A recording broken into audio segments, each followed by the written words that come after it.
A crown on the head of a girl who once counted coins to buy rice? Impossible! That's what the neighbors whispered when Bernadette Fae Torea's name was announced as Miaru's official delegate to the Miss Gulf Province Pageant. But here's where it gets controversial. Some villagers still insist pageants are a waste of time for a young woman who should be planting yams and weaving mats. Are they right? Or are they missing the point entirely? From the moment you meet Bernadette, you feel the quiet thunder of the Miaru River in her voice. Born in 2003 in a palm-thatched house a stone's throw from that river, she grew up with bare feet, calloused hands, and dreams bigger than the surrounding jungle. Her first classroom was Miaru Primary, a single-room school where the teacher wrote lessons on a cracked blackboard, and every pencil stub was shared among 3 students. When her family relocated to Karahure in 2013, chasing the promise of roadside trade and better luck, Bernadette switched to St. Mary's Laissez Oli Primary. Grades 3 to 8 flew by in a blur of borrowed textbooks and hand-me-down uniforms. Then came Don Bosco Secondary School in Araimiri in 2021. The campus looked like a palace compared to her village.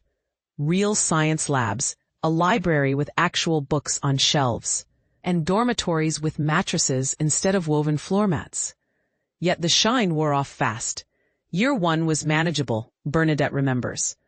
But when my little brother enrolled the next term, our budget snapped like an old fishing line. Their parents, subsistence farmers who sold betel nut and river fish, couldn't stretch the family purse far enough. Some weeks, the siblings survived on K20 pocket money for the entire term. Imagine stretching 20 kina, roughly $5 across bus fares, soap, salt, and the occasional tin of fish. Impossible? They did it. Holidays weren't holidays. Bernadette would trek 2 hours through ankle-deep mud to reach the riverbank, then haggle for a dinghy ride home. Every toa saved on transport went toward her brother's school fees. At one desperate point, she told her mother, "Let me quit school and weave full-time. At least the mats sell." Her father, usually a man of few words, looked her in the eye and said, "Your mind is the only plot of land no one can take from you. Keep tilling it." By 2024, Bernadette's formal education had to pause.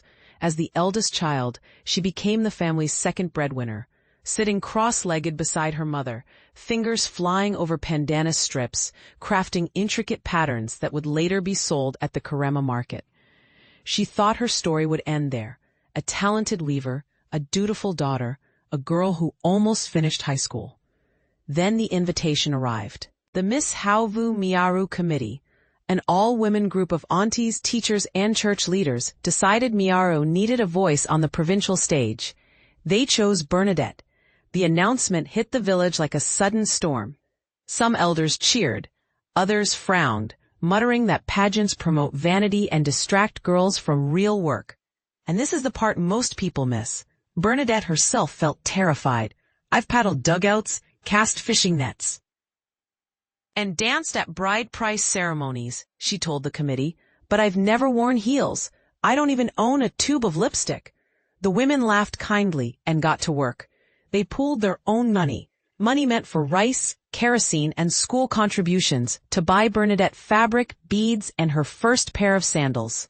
They rehearsed walks under the moonlight, using a broken torch as a spotlight. They taught her how to pivot without tripping on her long grass skirt and how to answer judges' questions with the same confidence she uses to negotiate fish prices at the river landing.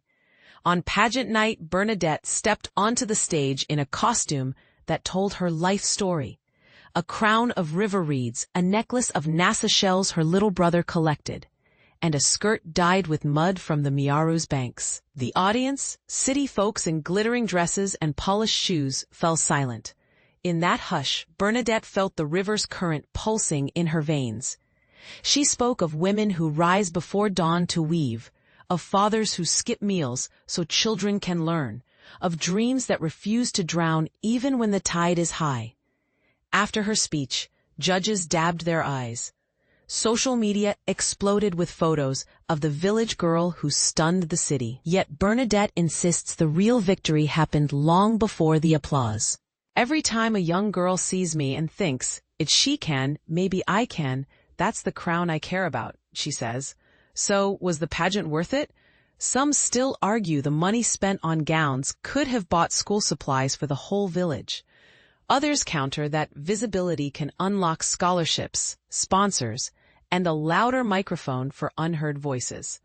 Where do you stand? Bernadette leaves us with this. Look past the river bend. You might find the ocean. Now it's your turn. Do beauty pageants empower rural women or distract from deeper issues like poverty and education? Drop your thoughts below.